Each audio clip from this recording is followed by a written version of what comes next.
Hello! Eh bien, on se retrouve dans ma première vidéo de cette chaîne. Avant de commencer l'introduction de cette vidéo et d'expliquer qu'est-ce que ça va être, je pense que bienvenue sur ma chaîne en fait. Genre, c'est le plus important, je pense, à dire ici. Je vous explique. Je suis censée recevoir une caméra pour mon anniversaire. Mon anniversaire est dans genre 13 jours, 15 jours, dans 2 semaines. Donc du coup, jusque maintenant, je le tourne avec mon téléphone et sur un trépied qui est comme ça. Ce n'est pas vraiment sûr que ça tienne jusqu'à la fin de la vidéo, mais est-ce grave? Pas vraiment. Bref, on va peut-être commencer la vidéo parce que c'est le plus important. Aujourd'hui, ça fait 6 mois qu'on est en 2023. Qui l'eût cru? Ça a duré très peu de temps, j'ai l'impression que ça fait 2 mois en 2023, bref. J'ai décidé de vous présenter mes 2 livres préférés de chaque mois. Tous les livres que vous allez voir ici viennent tous du BookTok. Parce que je suis très influencée par cette culture qu'est le BookTok. Pas de personnalité. Par Janvier, L'As de cœur de Morgane Moncomble. C'est un Hugo New roman. De toute façon, Morgane Moncomble, elle publie que chez Hugo New roman. C'est l'histoire de Rose, une jeune fille italienne, où au début de l'histoire, on voit un peu qui est sa mère, on sait pas trop qui est son père. Et elle va rencontrer un certain Levi Ivanovitch, un russe, qui joue au poker. Et elle va l'aider à gagner essayer de gagner une compétition contre un des meilleurs joueurs de poker qui aurait assassiné le père de Levi. Ce livre est juste incroyable. Déjà, je suis tombée amoureuse de Levi Ivanovitch. C'est un de mes personnages de livre préférés. Morgane Moncomble, c'est un peu toute ma vie. Donc c'est mon autrice préférée, donc je vais jamais dire de mal d'elle. C'est tellement bien écrit. En fait, je trouve qu'elle a une plume tellement incroyable, Morgane Moncomble, que peu importe le livre qu'elle va écrire, il va être incroyable. L'intrigue, elle est archi bien ficelée. Il y a des moments où je m'attendais genre trop pas à ça. J'ai adoré cette lecture. C'était mon premier bouquin que j'ai lu en 2023. Et quand je l'ai lu, je me suis dit, il va arriver dans mon top 3 2023, c'est pas possible autrement. Second livre, Too Late, autrice Colleen Hoover, toujours chez Hugo New roman. Il y a beaucoup de disclaimers, il y a beaucoup de tout ce qui est harcèlement sexuel, viol, tous les trucs comme ça qui sont très très durs à voir et très très durs à vivre. Et en fait, moi j'ai trouvé ce livre genre tellement incroyable sur l'ouverture de parole à propos de ça. C'est hyper important, je trouve, de mettre en avant toutes ces choses. Colleen Hoover, je pense que toutes les personnes qui lisent de la romance connaissent parce que c'est une des plus grosses autrices de romance. Elle est américaine et beaucoup de ses livres sont extrêmement bien écrits et extrêmement bien rédigés. Il est très dur à lire, donc je le conseillerais vraiment à des gens qui sont prêts à lire ce genre de choses pour tout ce qui est viol et agression sexuelle, je pense. C'est l'histoire de Sloan qui vit avec son mec, enfin c'est son mec, mais du coup c'est celui qui va être son bourreau et qui va la violer. Son mec est dealer et un peu en tout des trucs un peu macabres et on sait pas trop pourquoi. Et il y a un certain, j'ai plus son nom, voilà, Carter. Carter est un flic qui va venir, qui va rentrer dans ce cartel pour le démanteler et qui sait peut-être qu'il la sauvera, peut-être qu'il la sauvera pas, comment il la sauvera s'il la sauvera. Bref, en janvier j'ai lu ça. Je suis désolée s'il y a des faux raccords, mais vu que mon trépied reste des bouquins, 1000 baisers pour un garçon de Tilico. Voilà, en fait ce bouquin c'est toutes les larmes de mon corps qui sont sorties au moment où je l'ai lu en fait. En gros, c'est Poppy et Rune. Rune il est norvégien ou suédois, enfin bref, oui il va arriver en Amérique et il va rencontrer Poppy. Ils vont se rencontrer, ils vont devenir amis, ils vont commencer à sortir ensemble, sauf qu'à un moment Rune il doit rentrer chez lui en Europe. Rune et Poppy ils ont perdu leur lien parce que Poppy a coupé les liens et quand il revient, il la trouve pas, un truc comme ça, et il va découvrir un truc un peu triste. Et franchement, ce livre m'a détruit le cœur. D'accord. J'avais envie de pleurer. Rune, c'est un des meilleurs petits copains qu'on puisse avoir. J'en rêve. C'est littéralement mon rêve. Un livre qui confronte par contre à la mort. Donc si jamais vous n'êtes pas prêt à lire des livres qui confrontent au deuil et à la mort, ne le lisez pas. En plus c'est court et c'est hyper simple. Ça veut dire que vous aimez bien lire et que vous rentrez vite dans une histoire. Ça va prendre les max 2 jours parce qu'on est sur même moins de 300 pages, donc c'est vraiment tout petit. Et c'est une lecture tellement genre enrichissante, je trouve, même par rapport à ce qui va arriver dans le livre. Je vous jure, il est incroyable. Et le deuxième bouquin de février, The Love Hypothesis de Ali Hazelwood. J'y avais peur en l'achetant de pas aimer parce que Ali Hazelwood, elle a une ligne directrice qui est qu'elle fait des livres en rapport avec tout ce qui est les sciences, Elle a écrit Love on the Brain qui est aussi avec genre des neuroscientifiques. Là c'est des scientifiques classiques. C'est l'histoire de Olive Smith et de Adam Carlson. Olive fait croire à sa meilleure amie qu'elle est en couple. Donc du coup quand elle croise sa meilleure amie dans les couloirs de l'université, et bah elle va embrasser le premier qui vient, qui est Adam Carlson. Et donc petit à petit ils vont faire semblant d'être en couple. C'est un fake dating, c'est une de mes tropes préférées, le fake dating. Par contre, c'est vrai que c'est écrit à la troisième personne. Je sais qu'il y a beaucoup de personnes qui n'aiment pas ça. Donc si vous n'aimez pas ça, bah c'est pas fait pour vous, puisque c'est écrit à la troisième personne littéralement. Je vous jure qu'Alia Hazelwood, elle a une plume incroyable. Adam et Olive, leur histoire, elle est juste trop cool. Et il faut pas se fier au fait que ça se passe avec des termes scientifiques et tout. Moi, c'est ce qui m'a fait peur quand je l'ai acheté, de pas comprendre tous les termes scientifiques. Et en vrai, je vous jure que j'ai tout compris. Parce que c'est pas méga compliqué à comprendre. Mars est sûrement le mois où je vais vous prouver à quel point j'aime Morgane Moncomble, tout simplement parce que les deux bouquins que j'ai choisis sont des Morgane Moncomble. Falling Again de Morgane Moncomble. Littéralement un de mes préférés. En fait, c'est comme The Love Hypothesis. Ça touche à un monde que je ne connais pas, qui est les K-dramas et la K-pop. Un monde qui vraiment m'intéresse pas tant que ça, à vrai dire. En fait, ça m'a pas du tout empêché d'apprécier l'histoire et d'apprécier ce qui se passait. C'est l'histoire de Aaron et de Fleur. Donc ils étaient amis d'enfance, ils s'appréciaient énormément, très très potes, tout ça. Ils doivent se séparer, un peu comme Moon et Poppy doivent se séparer à un moment. Et ils se retrouvent à travailler dans la même boîte. Et en fait, Fleur et Aaron vont retomber amoureux. Il y a une raison à laquelle ils sont plus potes et qu'ils sont partis et qu'elle est partie de cette ville, Fleur. Et petit à petit, Aaron va retrouver la mémoire et va retrouver cette raison. Et ça, c'est le plot twist de fin. J'adore Falling Again, j'adore Morgane Moncomble, j'adore ce qu'elle a écrit. Et je vous jure que même si vous aimez pas tant que ça les K-pop et les K-dramas, vous allez kiffer ce livre. Parce que j'aime ni la K-pop ni les K-dramas, et j'ai kiffé ce livre. Deuxième Morgane Moncomble, l'As de pique, évidemment, la suite de l'As de cœur. Alors c'est pas exactement la suite, puisqu'en fait, dans l'As de cœur, on parle d'un certain Thomas, qui est en fait le pote de Levi Vanwich. Et en fait, c'est l'histoire de Thomas et d'une autre dame qui s'appelle Daisy Coleman. Daisy Coleman qui est chanteuse. Bref, Daisy se fait un peu genre, il y a un gars qui la harcèle et qui la suit et Thomas va l'aider. Enfin, Thomas va un peu la protéger parce qu'il va devenir son garde du corps. Ils vont devoir trouver qui la harcèle. Bref, plot twist de fin incroyable parce que Morgane Moncomble, une reine en plot twist, je vous jure. Et en fait, faut pas forcément avoir lu l'As de cœur pour lire l'As de pique. Si vous avez les deux bouquins, lisez d'abord l'As de cœur et puis l'As de pique. Parce qu'il y a un léger spoil dans l'As de pique à propos d'As de cœur. Voilà, petite disclaimer.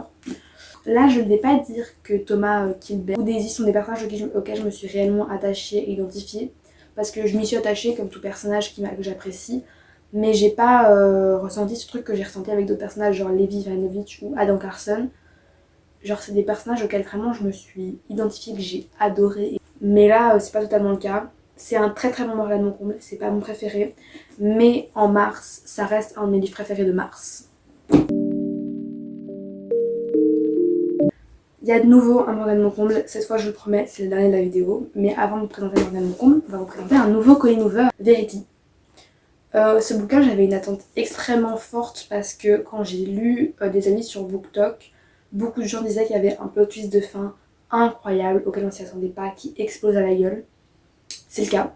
Donc qu'est-ce que c'est Verity? Verity Crawford est une femme qui a eu un accident de voiture et qui du coup est dans un état végétatif. Du coup, on va aller demander à une certaine Lowen de finir le dernier livre de Verity. Parce que je ne sais pas si je l'ai dit, mais Verity est autrice. Et son dernier bouquin, c'est un bouquin à propos de sa vie. Et donc du coup, Lowen doit finir ce bouquin puisque Verity n'est plus en capacité de finir ce bouquin. Elle va rencontrer Jérémy, le mari de Verity. Et petit à petit, ils vont se rapprocher et tout. Et elle va découvrir des choses macabres. Mais quand je dis macabre, c'est macabre. D'accord? Plot twist incroyable. Une plume, t'as envie de mourir.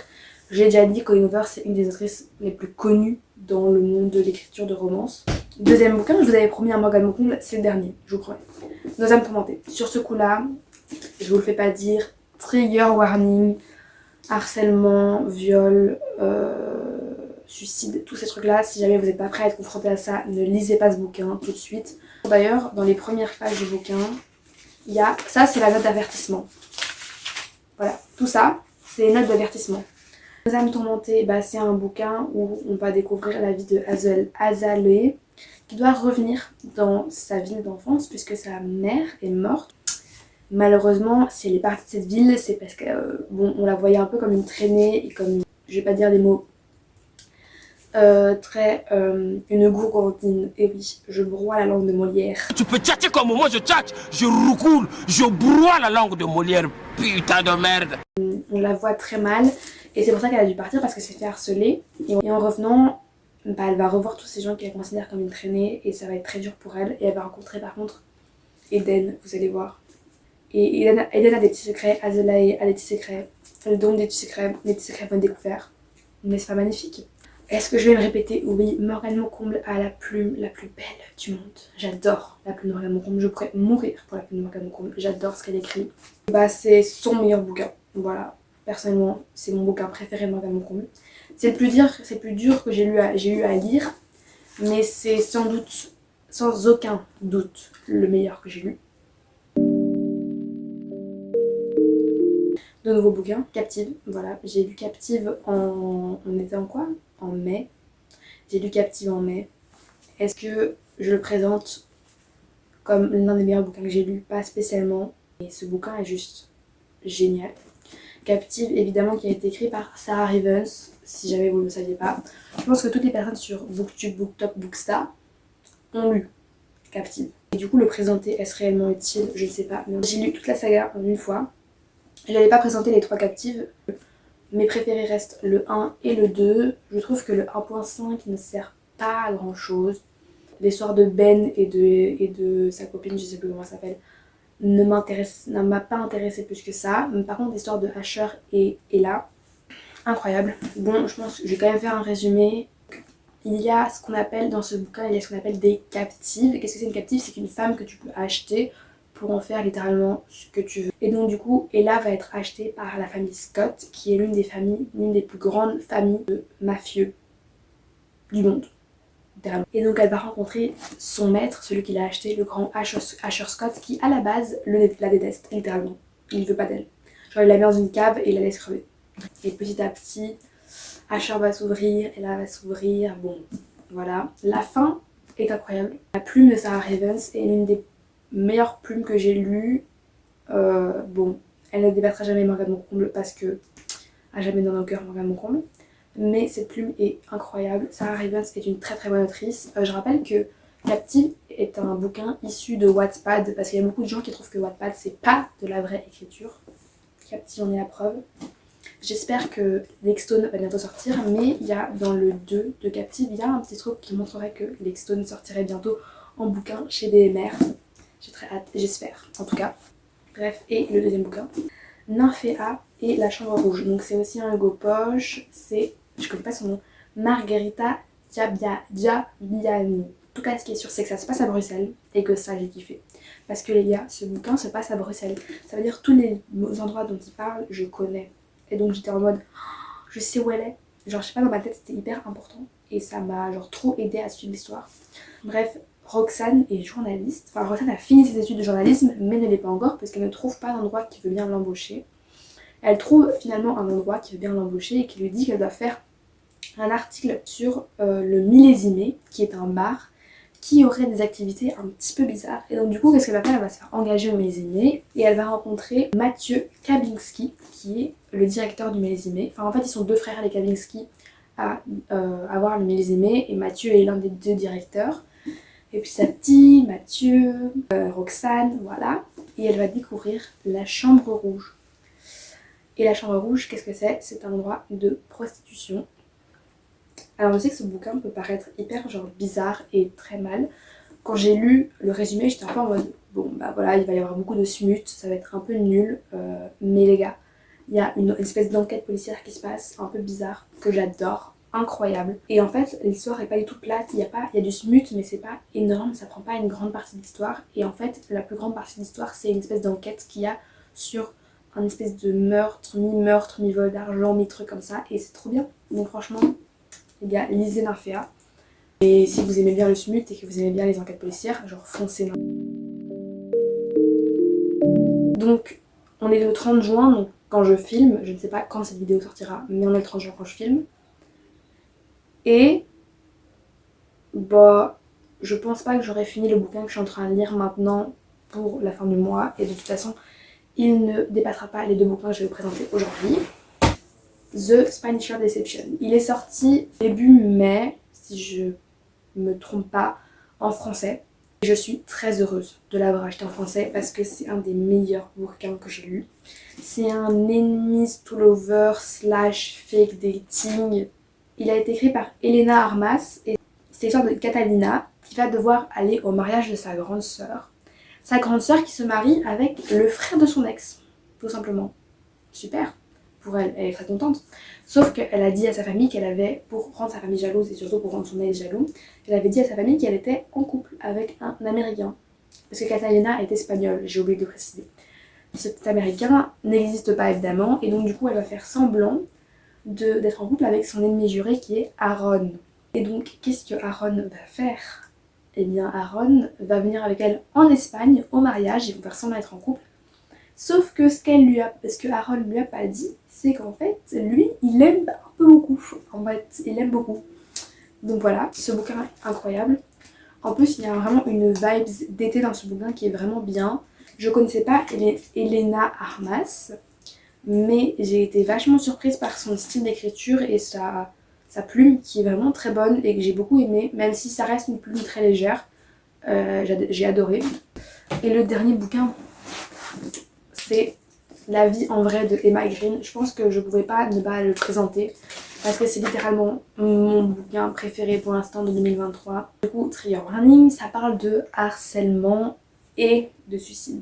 C'est Louve qui a 17 ans, qui est dans un lycée où, en fait c'est un lycée de riches, et elle est aussi riche, elle fait partie des gens riches, sauf qu'il y a un groupe qu'on appelle les Royales qui se permettent d'être au-dessus de tout le monde et qui l'harcèlent depuis des mois, et elle va donc décider de mettre fin à ses jours.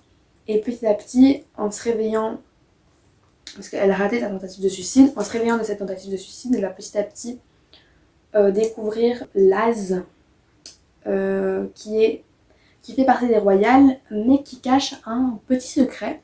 Et donc elle va un peu le faire chanter avec ce secret pour qu'il l'aide un peu à démanteler ce groupe qui se croit supérieur à tout le monde, qui sont les Royales.